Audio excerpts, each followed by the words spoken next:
para dar comienzo a un nuevo mundo de justicia, de paz y de seguridad nacional mundial. Ninguna fuerza en el universo va a poder detener este acontecimiento maravilloso. Es interesante que nosotros sepamos que Dios tiene un tiempo para todo. Y el tiempo en que Cristo vino hace 2000 años fue exactamente el tiempo que Dios ideó y diseñó para que su Hijo viniera en el momento de la historia que más se necesitaba y en el momento de la historia en la que su vida impactó al mundo entero. Con su primera venida, la historia fue radicalmente transformada. Contamos nuestros días de Cristo a nuestros días o antes de Cristo. Celebramos la Navidad, su cumpleaños, y celebramos la Semana Santa, su muerte y resurrección. El impacto de Cristo en la historia es tan importante y tan significativo, insisto, que terminó totalmente con cualquier otro líder religioso que pudiera haber existido o que ha existido desde sus tiempos a nuestros días. Krishna, Zoroastro, Buda, los gurús, Mahatma Gandhi, Confucio, cualquier líder que tú puedas mencionar, ni siquiera podría atreverse a compararse con el Hijo de Dios. Nadie nunca profetizó que iban a ser Buda, nunca nadie supo cuándo iban a ser Confucio, ni cuándo iba a venir. Ningún líder religioso ha prometido que regresaría al mundo a traer la justicia y la paz y la seguridad mundial más que el Hijo de Dios. Y esta es la razón por la cual nosotros debemos enfocar nuestra atención. Si no eres cristiano o eres ateo o eres un libre pensador, agnóstico, escéptico, en la persona de Jesús, que fue precisamente lo que hizo en mi vida el impacto que transformó mi carácter.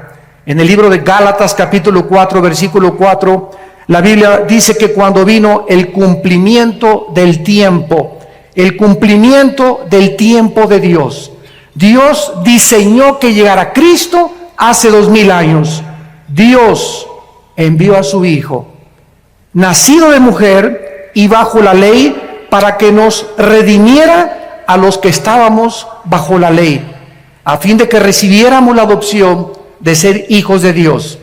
La venida de Cristo fue en el cumplimiento del tiempo que Dios había escogido. Pero vamos a preguntarnos por qué escogió Dios que Cristo viniera hace 2000 años. ¿Por qué no hace 1300 años? ¿O por qué no hace más de 2500 o hace 3000 años?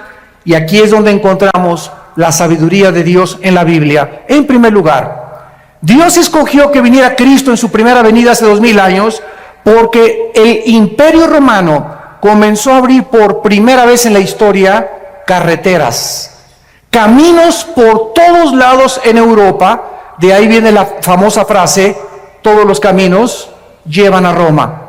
El Imperio Romano abrió caminos, carreteras por donde marchaban sus ejércitos, y estos caminos pavimentaron el camino para que los discípulos de Cristo cumplieran la orden que Jesús les había dado.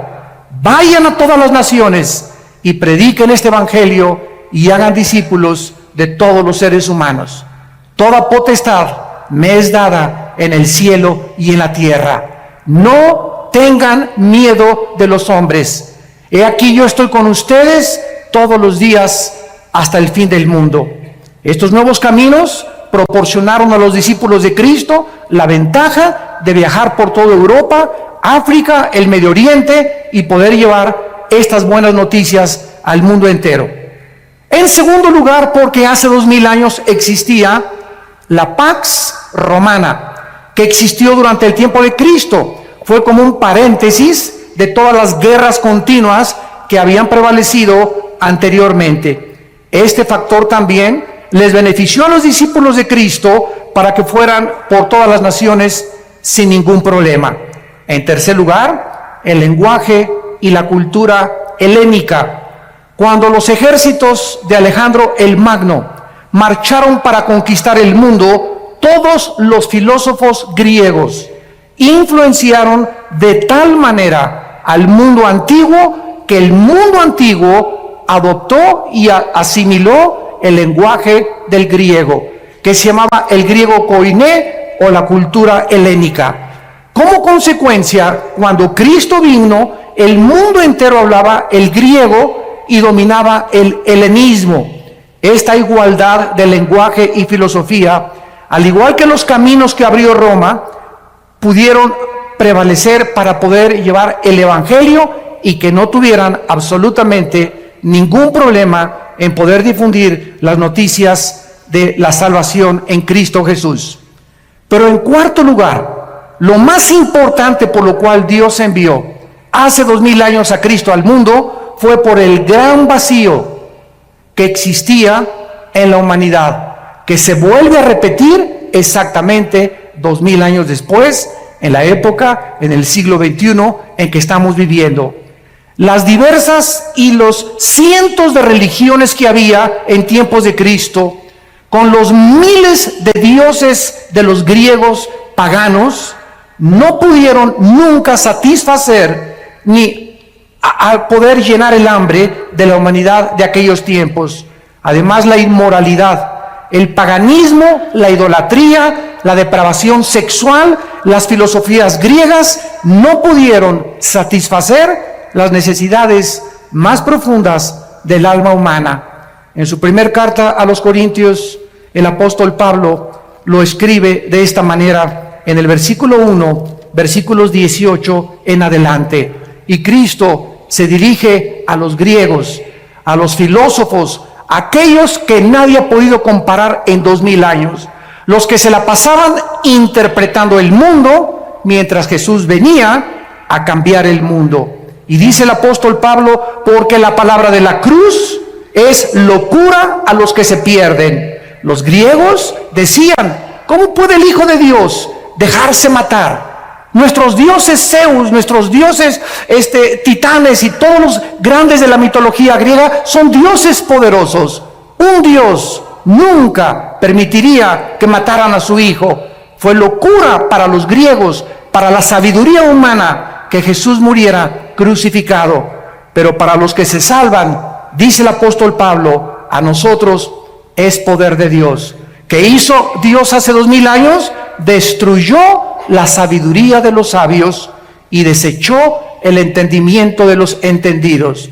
Dios hace 2000 años, a través de Cristo, envió este mensaje a todos los filósofos. Ninguna alma humana tiene la capacidad intelectual para entender a Dios. Nadie podrá, a través de sus proposiciones filosóficas, a través de sus conjeturas, a través de sus hipótesis, a través de sus especulaciones racionales, poder comprender a Dios. ¿Por qué? Porque los pensamientos de Dios son mucho más grandes que los pensamientos humanos.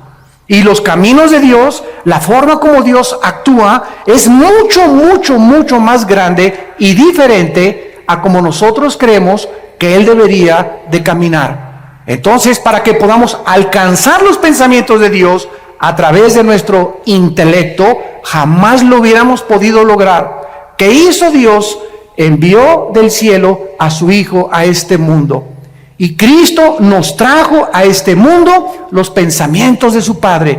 Nos dijo cómo era Dios. Nos dijo cómo hablaba Dios. Si tú quieres conocer a Dios, ve a Jesucristo. Si quieres saber cómo piensa Dios, estudia la vida de Cristo, porque Él es la imagen del Dios invisible, el primogénito de los muertos, el creador del universo. Dios pues nos habló a través de Cristo, y el apóstol Pablo entonces reta a los filósofos y les dice, ¿dónde están los sabios? ¿Dónde están los que todo lo alegan en la televisión y en el radio y en las películas? ¿No ha enloquecido Dios la sabiduría del mundo? La Biblia está diciéndote, tráeme a tu gallo Giro. ¿Quién es para ti el más sabio, la persona más inteligente, el filósofo más grande, tu héroe? Tráemelo, dice Dios, y ponlo aquí, y ponemos a Jesús a un lado. ¿En quién vas a pensar? ¿En Platón? ¿Sócrates? ¿Alejandro el Magno? ¿Oscar Wilde? ¿Zoroastro? ¿Buda? ¿Mahatma Gandhi? Piensa. Dios nos está retando. Tráeme a tu gallito Giro. Piensen ustedes en el personaje que más ha impactado tu vida. y comparémoslo con Jesucristo. Tráeme el libro que tú quieras de literatura, de genética, de historia, de geografía, de antropología, de aritmética, de física, de genética. Pónmelos aquí y ponemos la Biblia a un lado. No hay ninguna obra ni volumen en la literatura que se pueda comparar con la Biblia. Este es el mensaje que me ha gustado llevar a las universidades. Y retando a los universitarios les he dicho lo mismo. Tráiganme ustedes y vamos a discutir y vamos a argumentar contra Marx, contra Freud, contra Carlos Darwin, contra Friedrich Nietzsche, contra Carlos Sagan, contra el que tú quieras. Cristo destruye la sabiduría y la filosofía humana. ¿Por qué? Porque son hombres. Hombres como tú y como yo, frágiles, con pies de barro, que no tenemos la capacidad más que limitada para poder llegar a un cierto punto de comprensión. Y el mundo se ha pasado tratando de entender el mal, la existencia de la maldad, que es el problema número uno de la filosofía y de los teólogos en la humanidad. La humanidad vivía en las peores condiciones en aquel tiempo y entonces la Biblia dice, ya que en la sabiduría de Dios.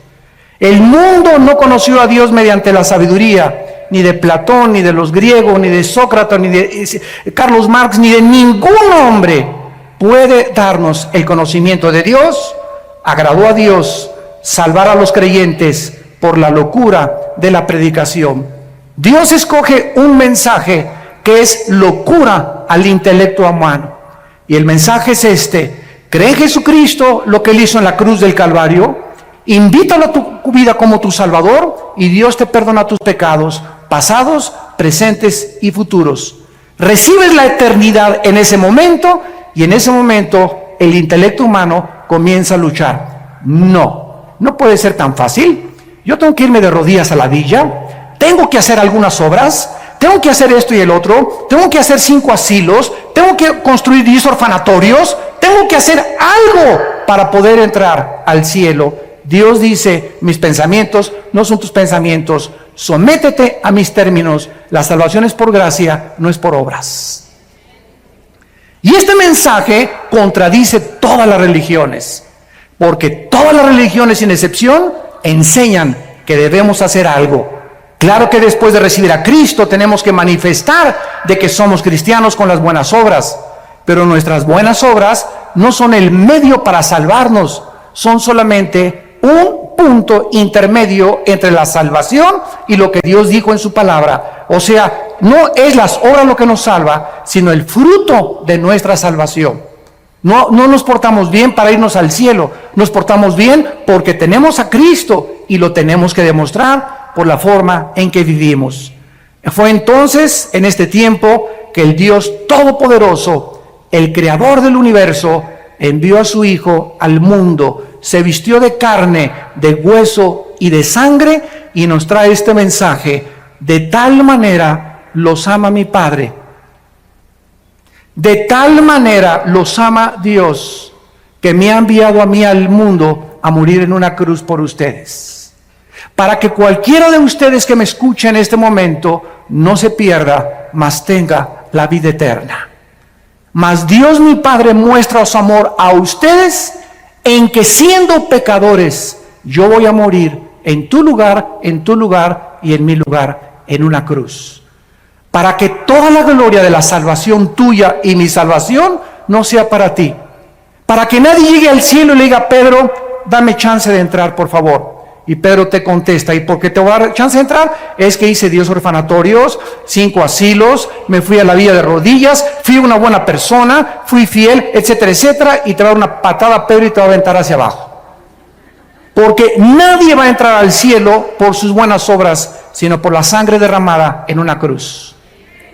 Este es el medio que Dios escogió para que chocara con el intelecto humano. Porque nosotros, insisto, buscamos que necesitamos hacer algo para poder ser aceptados por Dios. Las buenas noticias es que Dios ya lo hizo todo en una cruz. Y solo a ti y a mí nos corresponde creer y aceptar lo que Dios hizo en nuestro lugar en la cruz de Cristo. Mientras la humanidad se sigue sumergiendo más y más en la inmoralidad, donde se siguen aprobando los matrimonios gays, iglesias que están aceptando, ¿verdad?, homosexuales, en el paganismo, en la idolatría, en la corrupción, en la mentira, en el fraude, las tinieblas en el siglo XX se están haciendo cada vez más densas y más densas y más densas en el mundo, pero en la mayor parte de los cristianos existe la convicción, y lo sabemos por el espíritu que tenemos dentro, que está pronto el mundo a ser sacudido por los poderes sobrenaturales de Dios. Dios ha comenzado en primer lugar a permitir que los climas cambien. Ya no hay primavera, verano, otoño o invierno. Hemos acabado con el agua, hemos contaminado la comida, hemos contaminado el aire, la guerra política se intensifica, el Medio Oriente es una olla express que en cualquier momento cualquier loco aprieta un botón y explota el Medio Oriente, el petróleo se va a $200 por barril y comienza el caos, una inflación y una recesión donde la gente va a comenzar a desmayar, dice Lucas 21, por las cosas que están por suceder en el mundo entero.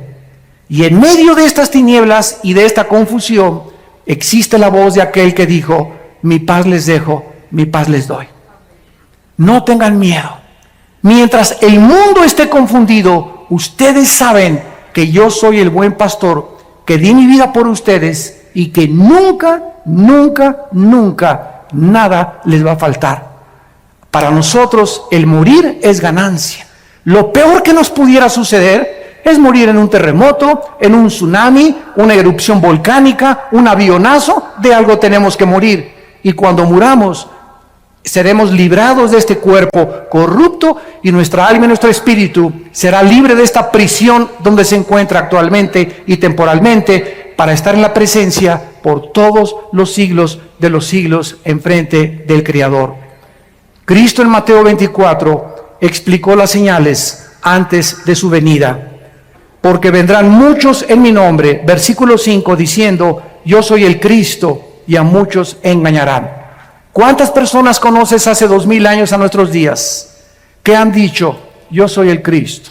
Gurús, David Koresh, Jim Jones, un tipo que anda ahorita en Miami diciendo que él es el anticristo y que él es Cristo, etcétera, etcétera. Los gurús de las filosofías orientales que te dicen: concéntrate en Chapultepec en posición de loto, budismo zen, en el tercer ojo que tenemos. El tercer ojo lo tienen, pero atrás no lo tienen adelante. Y concéntrate en Dios, y Dios está dentro de ti, y Dios está dentro de todos los seres humanos.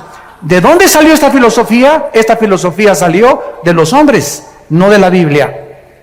Y mientras todo esto sucede y siguen levantándose hombres y mesías, y el mundo como un niño inmaduro sigue creyendo que un presidente o un gobernante va a sacar al país del problema, o un partido político, siguen los seres humanos poniendo su esperanza en los seres humanos y no en Dios.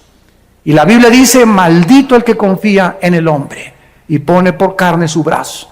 Bendito aquel que confía en Dios, porque será como árbol plantado junto a corrientes de agua, que da su fruto a su tiempo y su hoja no cae, y todo lo que haga prosperará. Nuestra confianza está en Dios. Nuestra confianza y esperanza no está en ningún político, en ningún partido, en ningún sistema político, ni socialista, ni comunista, ni democrático. Ningún sistema es perfecto, ningún estadista es perfecto, solo Jesucristo fue perfecto. Así que si tú tienes tu confianza en Dios y en Jesucristo, podrás mantenerte en un fundamento inconmovible, que es la roca, que es Jesús. Mateo 24 dice Jesucristo: van a oír de guerras y rumores de guerras. Miren que no se turben, porque es necesario que esto acontezca, pero aún no es el fin. 1914, Primera Guerra Mundial de la historia. 1939, Segunda Guerra Mundial de la historia. De 1945 a nuestros días, 445 revoluciones, más de 370 golpes de Estado, más de 15 de cuantos genocidios. El siglo XX es el siglo donde más sangre se ha derramado, donde más guerras, donde más genocidios, José Stalin, Adolfo Hitler, Idi Amin, Lao Tse-tung, Mao Tse, y todos ellos, ¿verdad? Millones de personas mataron, pero al mismo tiempo e irónicamente, el siglo XX se caracterizó por ser el siglo donde más alta tecnología alcanzó el ser humano y donde más descubrimientos científicos se han logrado en toda la historia de la humanidad. Qué ironía que mientras el ser humano evoluciona en ciencia y en tecnología, se hunde en contrario en su moral. Cada vez se deprava más, cada vez hay más pastillas tranquilizantes, cada vez hay más confusión, porque el ser humano no fue nacido para él solucionar los problemas mundiales. Para eso tenemos a un Dios que dio su vida por nosotros en una cruz. Dice Cristo, iban a haber pestes.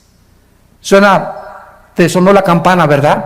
Que la influencia, que el ébola, que esto y el otro, que el SIDA, que el retrovirus del SIDA, va a haber hambres, terremotos y todo será principio de dolores. Damas y caballeros, el mundo está entrando lo que Jesús dijo hace 2000 años, al principio de los dolores. ¿Estás listo?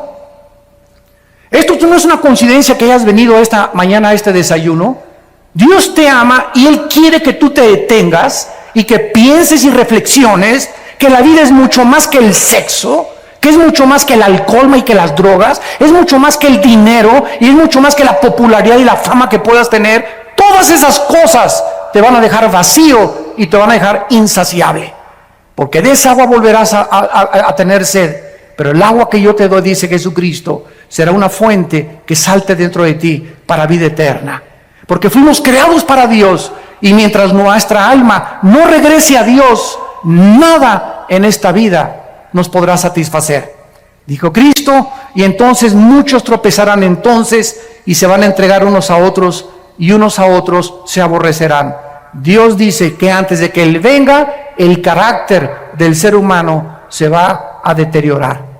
Y ahora hemos visto ya crímenes de niños de 8, de 9, de 10, 12 años de edad. Maestras de escuela acostándose con niños de 12, 13 años de edad, las maestras de 30 años. Madres que ahogan a sus hijos en los ríos y que los sacrifican porque el novio no le gustaron los hijos que tienes. Estamos viendo cosas que jamás en la historia habíamos visto. Ahora los adolescentes no son de 18 a 21 años, son de 12, 13 años de edad, ya manoseándose entre ellos, besándose entre ellos, usando drogas, usando alcohol. ¿Por qué? Porque el carácter del ser humano se está deteriorando y los padres no se han dado cuenta y lo están acabando de aceptar como algo normal. Y no es normal. Nosotros somos un pueblo santo, llamado por Dios. Somos linaje escogido para ir en contra de las diversiones, en contra de las costumbres, en contra de la cultura y la moral del mundo. Dios nos ha llamado a ser diferentes. Y en esta diferencia estriba precisamente si tú eres santo o perteneces solamente a una iglesia porque te bautizaron o porque tus padres te heredaron la religión. Esa es nuestra vida consagrada a Dios, donde podemos nosotros impactar al mundo con nuestra vida. Cada vez los padres se van contra los hijos ahora, los hijos contra los padres, divorcios por todos lados, la gente contra el partido político, entre los partidos políticos unos a otros matándose. Ya no les interesa México, no les interesa Argentina, les interesa su partido, no les interesa el bienestar de la nación, les interesa su imperio, les interesa lo que ellos anhelan, no les interesa tu bien ni mi bien, les interesa sus propios intereses personales. Este es el egoísmo del ser humano, donde ya se perdió la brújula por todos lados. Ya nadie sabe qué cosa es lo que están persiguiendo. Y dice Cristo, muchos profetas se van a levantar y engañar a muchos. Y por haberse multiplicado la maldad, el amor de muchos se enfriará. Pero el que persevere hasta el fin, este será salvado y será predicado este evangelio del reino a todas las naciones, y entonces vendrá el fin. No fue hasta 1975 que se puso en órbita el primer Sputnik en Rusia, hasta nuestros días, que ahora los medios de comunicación están llevando este mensaje al mundo entero. Ahorita me están viendo aquí más de 1,300 personas en este salón, pero en este momento estamos siendo observados también por más de 60 millones de seres humanos que están oyendo lo que tú estás oyendo. Increíble la tecnología del siglo XXI. La mayoría de la gente sabe que la humanidad se está desintegrando. Los cambios climáticos, los terremotos, la pérdida de ozono en el espacio, la contaminación del aire, el agua, la comida, las guerras del Medio Oriente son señales de que el mundo está a punto de explotar. Hace 2,700 años, el profeta Isaías en el capítulo 24, versículo 3 en adelante, escuchen lo que escribió. Lo que voy a leer fue escrito, apúntalo, hace 2,700 años. Y este rollo de Isaías que voy a leer se encontró en Qumran. Y estos papiros originales no los inventó Don Brown, ni el Código Da Vinci, ni ángeles ni demonios. No es mitología, esto está en el Museo de Israel. Y ahí puedes ver tú estos papiros del rollo de Isaías exactamente como lo tenemos nosotros en nuestra Biblia. Así que si alguno tiene una duda de la veracidad de los documentos históricos de la Biblia, ahí están los documentos originales que te dan testimonio de que esto es realmente palabra de Dios. Dice Isaías 24, versículo 3, la tierra será vaciada, completamente saqueada. Jehová ha pronunciado esta palabra, se destruyó, cayó la tierra, enfermó, cayó el mundo, enfermaron los altos pueblos de la tierra y la tierra se contaminó bajo sus moradores. ¿Por qué? Porque traspasaron las leyes, falsearon el derecho, quebrantaron el pacto sempiterno. Damas y caballeros, cuando tú no les pones a los niños una línea y les dices, esto pueden hacer en vacaciones, entrar a su cuarto a tal hora, levantar sus cosas, esto no pueden hacer. No puedes salir de tu cuarto después de las 9 de la noche, no puedes hacer estas cosas. Si no ponemos una línea de demarcación a nuestros jóvenes, a nuestros niños, y si el gobierno no tuviera parámetros como los altos y los semáforos que te dice la luz amarilla, párate, porque si te pasas no sos responsable de un accidente, entonces el mundo sería una anarquía total. Dios ha establecido líneas morales.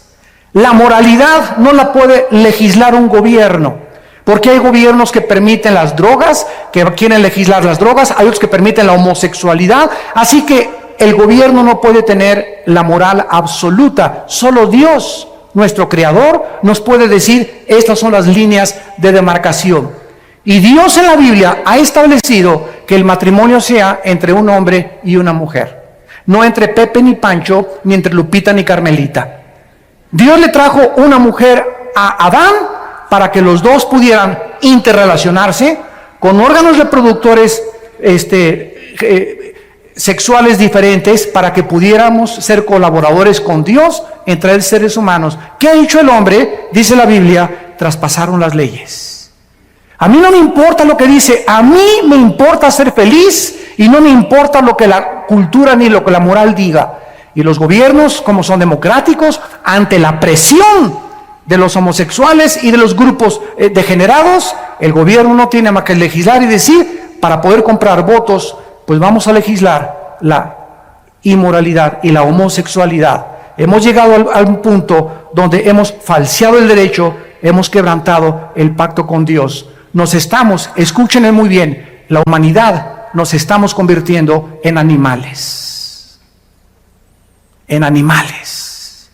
Donde te matan, donde te secuestran, donde creen que el otro día vi un anuncio que decía, no a la pena de muerte porque nos convierte en asesinos.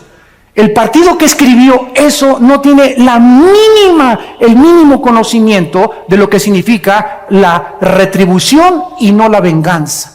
Cuando un gobierno ejecuta la pena de muerte, no está asesinando, porque Dios le dio la prerrogativa al gobierno de ejercer la pena capital, porque de acuerdo a Dios, escúchenme, señores políticos, de acuerdo a Dios hay seres humanos que han perdido el derecho de seguir vivos, que se han convertido en animales y que son lobos rapaces buscando a tus hijos para secuestrarlos, destruir tu familia, destruir la sociedad, causar temor, y esas personas, de acuerdo a Dios, han perdido el derecho de vivir. Porque es preferible que uno muera y que no secuestren a 50 y que paguen por uno solo.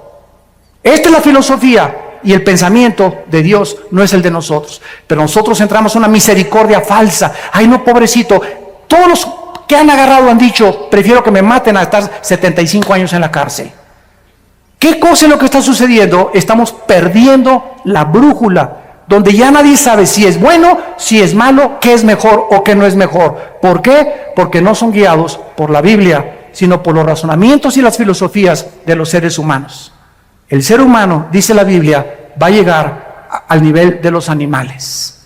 Y dice Dios, por esta causa la maldición consumió la tierra. Sus moradores fueron asolados.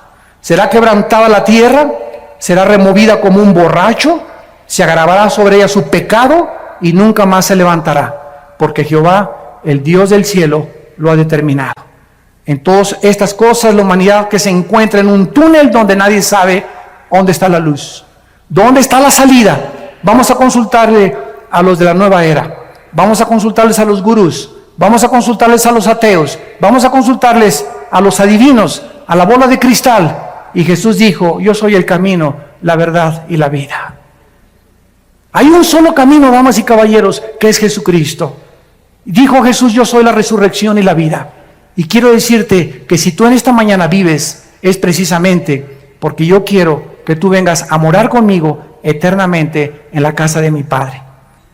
¿Por qué Cristo va a regresar? Número uno, porque la creación lo espera impacientemente.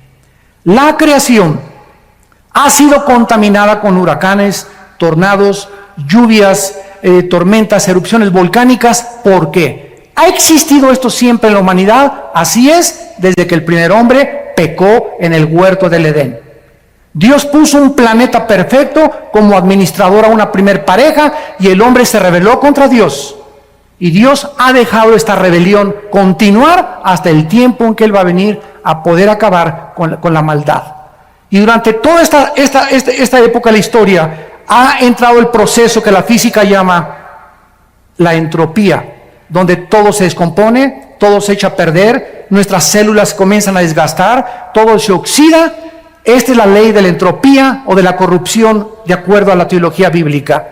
Y Dios dice que cuando Él venga, restaurará totalmente la creación. Miren lo que dice en Isaías 11, versículo 6, que pasará con el mundo ecológicamente cuando Cristo regrese. Morará el lobo con el cordero, el leopardo con el cabrito se acostará, el becerro y el león, la bestia, andarán juntos, y un niño los pastoreará. La vaca y la osa pasarán, sus crías se echarán juntas, y el león como el buey comerá paja. ¿Qué dice la Biblia? Que los leones antes no eran feroces. Dios no creó a los leones feroces, Dios no le puso veneno a los alacranes, ni a la viuda negra, Dios no le puso la ferocidad a las bestias de la selva. Dios no es el autor de lo que tenemos a nuestro alrededor, somos nosotros.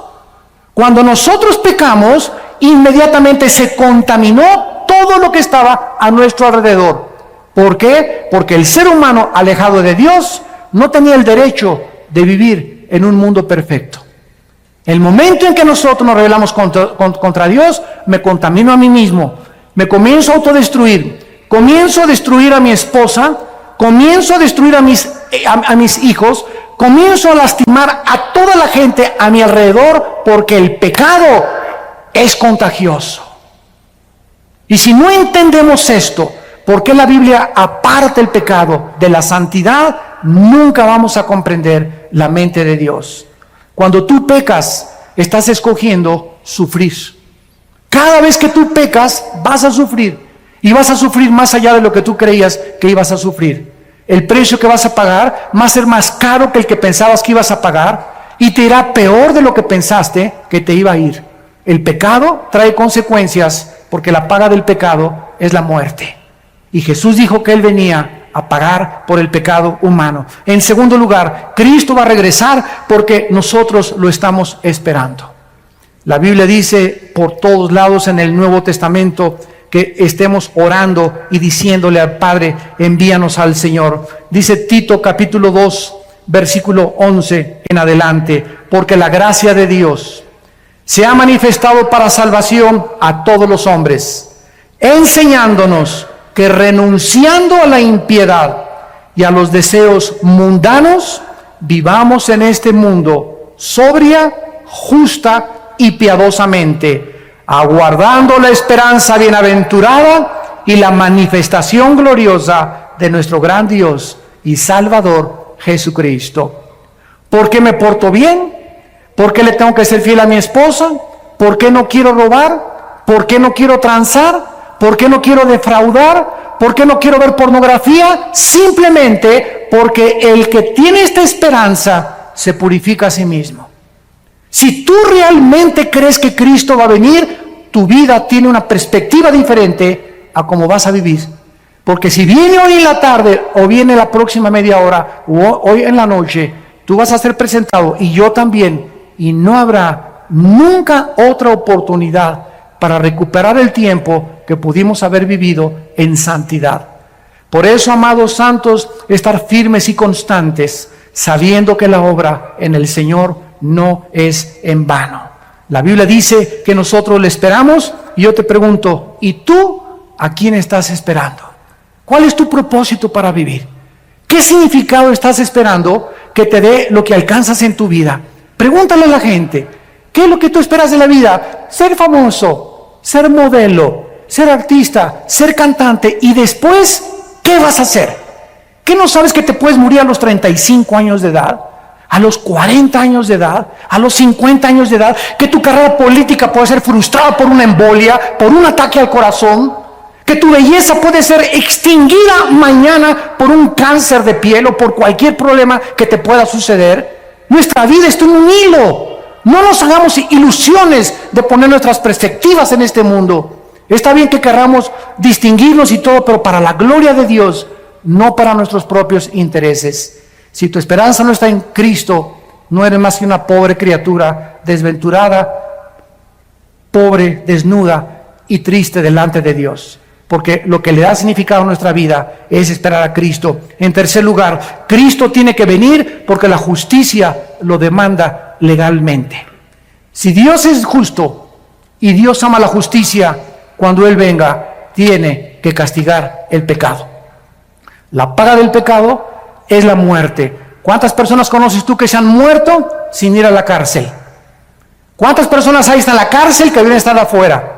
¿Y cuántas personas hay afuera que deberían estar encerrados, pero por su influencia o por su dinero pueden salvarse del castigo judicial en este mundo? Escúchame, Dios algún día te va a pagar con todo lo que hiciste.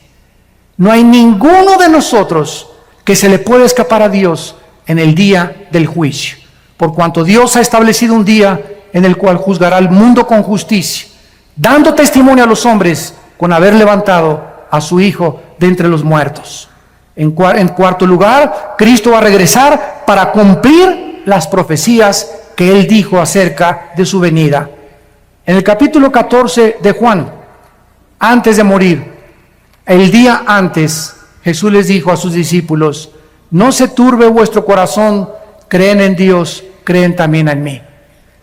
No permitas en estos meses y años que estamos viviendo que nada de las noticias, que el petróleo cayó, que el dólar cayó, que no hay trabajo, no permitan, dice Dios, que nada les robe su paz.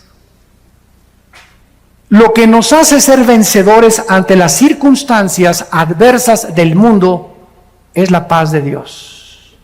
Si tú no tienes en esta mañana, ustedes que nos ven por la televisión, si tú no tienes paz en tu vida, no puedes alcanzar ni lograr nada. Y déjame decirte algo, no tienes paz porque el pecado trae culpa, vergüenza, intranquilidad, irritabilidad, rencor y amargura. Cada vez que pecas, pierdes la paz, pierdes la tranquilidad, no te aguanta ni tu perro.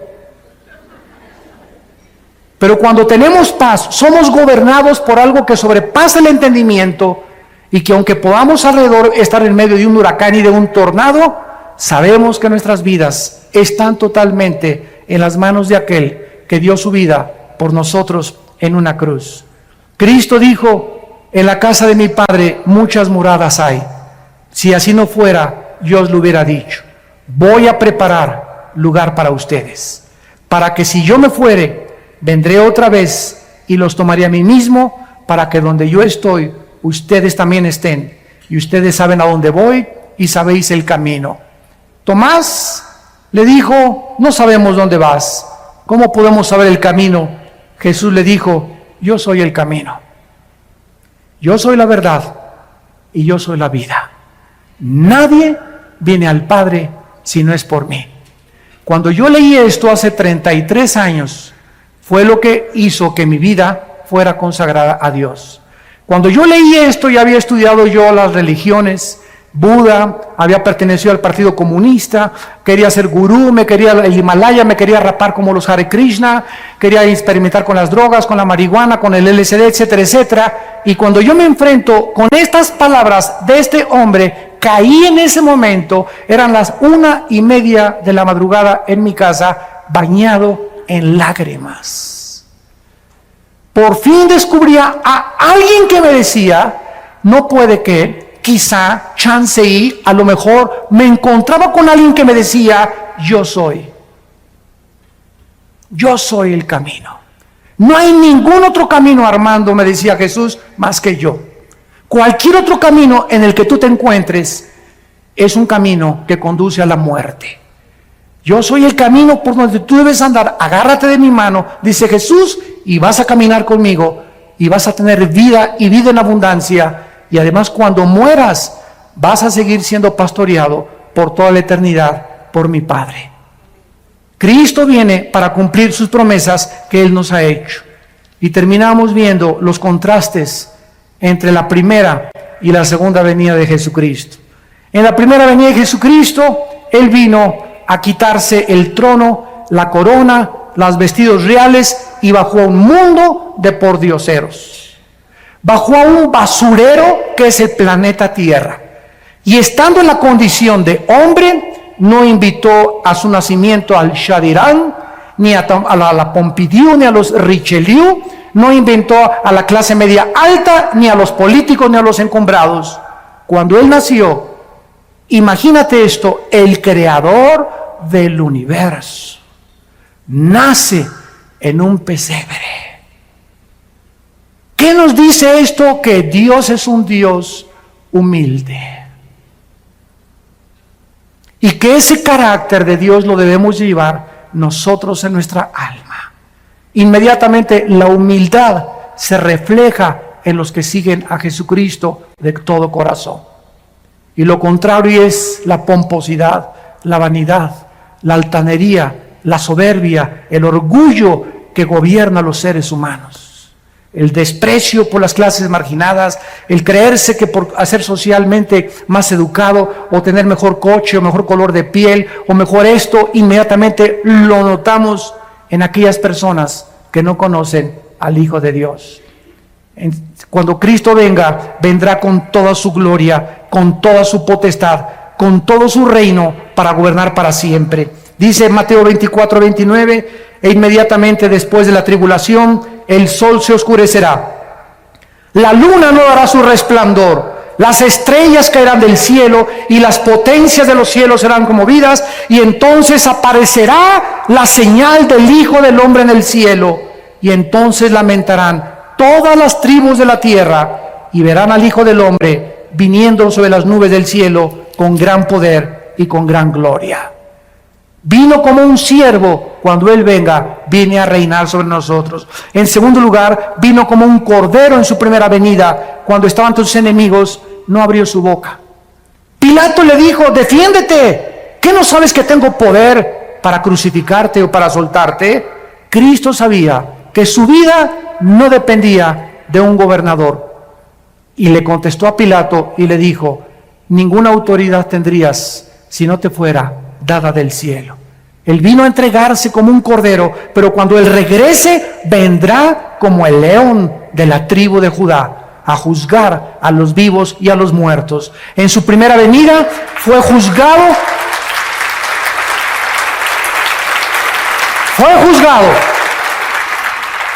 En su primera venida con el juicio más injusto dentro de la misma jurisprudencia y de las leyes del derecho romano y del derecho griego y de todos los que han estudiado. Es el juicio más injusto que un hombre ha padecido, el haber sido juzgado como lo fue Jesucristo. En su segunda venida Él vendrá como el juez de toda la humanidad. En primera venida el mundo lo juzgó y dijeron: crucifíquenle, crucifíquenle. Cuando Él venga en su segunda venida, en estos días o en estos meses o en los próximos años, viene a juzgar a todos aquellos que se burlaron de Él. Y en cuarto lugar, cuando Él vino, nació en un pesebre. Creció como un humilde carpintero y entró a Jerusalén en un burrito. No como los centuriones romanos montados en caballos blancos y con una diadema de hojas de olivo. Él entró en un burrito a Jerusalén lleno de lágrimas, diciéndole al mundo: ustedes deben arrepentirse de sus pecados.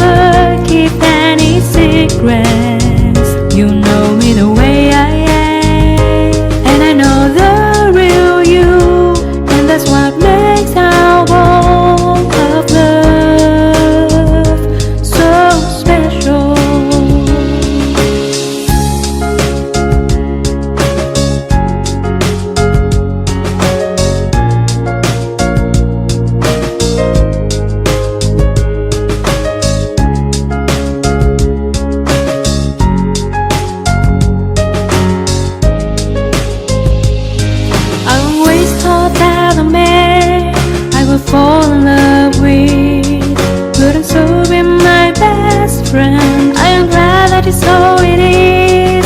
I am glad that it's so it is. You are my dearest friend, with whom I have never keep any secrets. You know me the way I am, and I know the real you, and that's what makes our bond of love so special. You are my dearest friend, with whom I have never keep any. Pero cuando Él venga por segunda vez, vendrá en un caballo blanco y seguido de millones y millones de ángeles y de santos que vendremos con Él. Y dice Apocalipsis 19: entonces vi el cielo abierto, versículo 11, y un caballo blanco, y el que lo montaba se llama Fiel y Verdadero, con justicia juzga y pelea. Sus ojos eran como llama de fuego, había en su cabeza muchas diademas, y tenía un nombre escrito que ninguno conocía sino él mismo. Estaba vestido de una ropa teñida en sangre, y su nombre es el Verbo de Dios. Y los ejércitos celestiales, vestidos de lino finísimo, blanco y limpio, le seguían en caballos blancos. De su boca sale una espada aguda para herir a las naciones, y él las regirá con vara de hierro. Y él pisa el lagar del vino del furor de la ira del Dios Todopoderoso. Y en su vestidura y en su muslo tiene escrito este nombre: Rey de Reyes y Señor de Señores. Ven, Jesús, ven. Viene a triunfar, viene a traer justicia, viene por nosotros, viene a recompensarte. Y dice la Biblia finalmente en el capítulo 11 de Apocalipsis: y entonces los ancianos en el cielo se postraron y dijeron: Señor, te damos las gracias por el que eres y el que eras y que has de venir, porque has tomado tu poder y has reinado.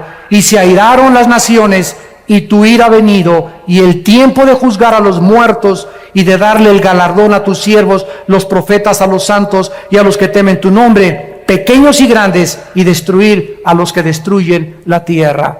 El Señor Jesucristo viene a juzgarte. Y si tú recibes a Cristo en esta mañana, Él ya no viene como tu juez, Él vendrá como tu Salvador. Él vendrá como tu Redentor. Vendrá por ti y por mí para llevarnos con Él, para que los siglos venideros, que solamente pasamos por esta tierra temporalmente, podamos reinar por toda la eternidad con aquel que dice: he aquí yo soy el primero y yo soy el último. Yo soy el Alfa y yo soy el Omega. Vengo pronto con mi galardón para recompensar a cada uno según su obra. ¿No quisieran muchos de ustedes en este momento abrirle tu corazón y recibirle en tu alma como tu Señor y como tu Salvador? Les pido por unos instantes, los que gusten, que inclinen su cabeza. Y ahí desde tu lugar, con toda la sinceridad y la honestidad de tu vida, sabiendo que no eres Dios, que tienes un límite para vivir y que después de la muerte viene el juicio, en este momento que tienes la oportunidad, la lucidez mental y que tu corazón ha sido preparado por el Espíritu Santo, no cierres tu corazón contra Él y dile en tu alma: Señor mío y Dios mío, te pido perdón por mis pecados. Creo que en la cruz pagaste por ellos con tu sangre preciosa.